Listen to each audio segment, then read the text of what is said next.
Erla Gía Þorvaldsdóttir 76 ára gömul og búsett á Sauðárkróki. Hún hefur alla tíð haft mikinn áhuga á tónlist og lagasmíðum. Fyrir skömmu kom út hennar fyrsti geisladiskur en á honum 14 frumsamin lög við hinn ýmsu ljóð. En hvernig kviknaði tónlistaráhuginn? Já, hann kviknaði honum bara þegar ég var bara krakki. Ég alin upp í tónlist og hef alltaf haft óskaplega gaman af tónlist. Og það voru meðlimir í fjölskyldunni sem voru kannski svona þína fyrirmyndir í tónlist? Já. Bæði pabbi minn og afi minn, þeir voru mikið fyrir söng og spiluðu báðir. Afi Erlu var Þorvaldur Guðmundsson sem kenndi söng á Króknum og faðir hennar, Þorvaldur Þorvaldsson, lék bæði á trompet og orgel. Sjálf lærði Erla Gía á orgel en hún með eitt slíkt heima hjá sér og semur öll sín lög á það. Hún hlustar auðvitað líka mikið á tónlist, en hvernig tónlist það? Ég var nú á tímabili, hlustaði mikið á klassík, en svo hefur það nú breyst með árunum og hlusta bara, ég alæt á músík. Já. Þú ert með plötuspilara hérna í stofunni? Ég með plötuspilara og mikið af vínilplötum, alls konar. Og ertu ennþá að hlusta á nýja tónlist? Já. Ég hlusta bara á allt. Alæt á tónlist? Ég alæt á tónlist. Akkurat. En hvenær byrjaðir að semja tónlist? Já, það eru svona 15-20 ár síðan ég byrjaði, sem fyrsta lagið mitt var til. Og hvernig var það til? Já, það bara kom. Ég fann þennan texta og mér fannst hann einhvern veginn svo fallegur að ég settist bara við orgelið og það kom bara. Já. Hvaða texti var það? Það var texti eftir Friðrik Hansen og það einmitt titillagið á plötunni og nafnið á diskinn. Já, akkurat. Já.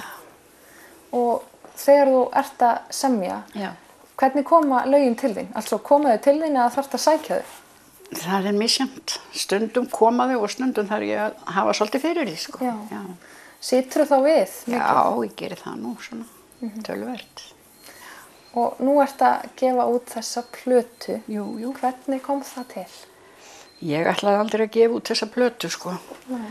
En dætur mínar og barnabörn, þeim fannst þetta alveg tilvalið að setja þetta allt á einn disk og gefa þetta út. Og ég lét nú tilleiðast fyrir rest, ég var nú ekki hrifin, Nei, leistir ekkert á þetta? Ég fannst þetta svolítið svona, af svona kellingu að vera að gefa út disk. Já. En það varð úr og ég sé ekki eftir því núna svo sem þetta. Nei. En þetta ekki búið að vera heljarna fyrirtæki að svona Ég hef nú sloppið afskaplega vel frá þessu þannig að dóttir mín hefur nú, hún hefur söngvararnir hafa farið til Villa og hann hefur tekið það upp, Já. Þannig að þetta hefur gengið mjög vel, Já. Og lögin á plötunni, geturðu sagt okkur aðeins frá þeim? Þau eru bara svona, þau eru nú mörg eftir bara ljóðin eftir Skagfirðinga. Þetta eru bara svona allavega lög, Og eru þau frá ýmsum tímum? Já, og þó kannski svona frekar eldri. Ég hef samið þetta svona eftir ljóðum, eftir hinn og þessa og til dæmis eins og Stein Steinar og Jónas Hallgrímsson. Já. Og svo aftur hefur Hilmir Jóhannesson hérna á Sauðárkróki, hann hefur samið fyrir mig texta. Já. Og fleiri. En þú hefur greinilega mikinn áhuga á ljóðlist? Já, mér finnst mjög gaman af ljóðlist. Já, mér finnst það mjög gaman. En eitthvað svona ákveðin tegund ljóða eða umfjöllunarefni sem þú vilt? Ekkert svoleiðis neitt. Ég bara hef gaman af öllum fallegum ljóðum, Og þegar þú hnýtur fallegt ljóð, ferðu þá strax að semja? Þá fer ég svona, þá fer ég að Þá fer hausinn á flug? Já. Akkurat. En þetta engar smá stjörnur sem eru að flytja lögin á plötunni. Hvernig kom það til? Já, það kom nú til að því að hér fyrir mörgum árum þá var hérna keppni hjá Kvenfélaginu og ég var með lag þar og fekk hana Regínu Ósk til þess að koma og syngja. Svo var mér bara bent á hina á þessa söngvara og svo í gegnum Hreindís Silvu, hún þekkir mikið af þessu og þetta ákaflega fínir söngvarar, eða finnst mér sko, ég mjög ánægð með það. Og það voru allir til í að taka þátt í þessu verkefni? Allir til í að gera þetta.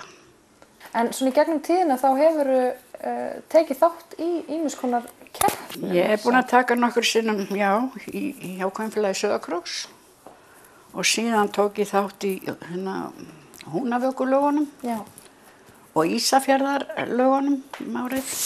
Og svo náttúrulega þarna í Eurovision. Já, og það kannski einmitt svona það stærsta. Já, það það stærsta. Og bara gekk nokkuð vel. Og það komst allavega í úrslit. Já, og það var barnabarn þitt sem flutti. Það var Hreindís Silva, já, sem flutti það. Hvernig, var það ekki svolítið mikið ævintýri? Jú, það var mikið ævintýri. Var ekki skrítið að fylgjast með þessi sjónvarpinu? Jú, mér fannst þetta bara allt mjög undarlegt og þetta hvarflaði aldrei að mér að þetta lag færi nokkuð hlut sko. Nei.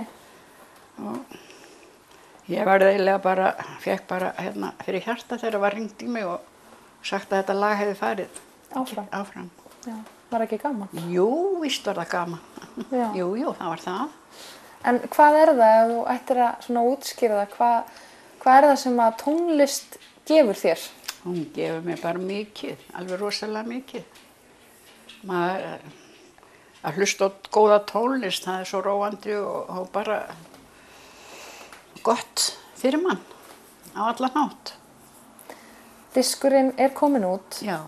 Hvar hægt að nálgast hann fyrir áhugasama? Það hægt að kaupa hann hér á Króknum í Skagfirðingabúð og upp í Hlíðarkaup og svo náttúrulega hjá mér hérna heima og síðan hann í Eymundsson búðum, bæði fyrir sunnan og Akureyri held ég. Og salan hefur gengið býsna vel? Hún hefur gengið bara mjög vel. Já, hann allavega í 2 búðum hann ekki til lengur en hann væntanlegur aftur. Frábært, bara innilega til hamingju með þetta. Já, þakka þér fyrir það.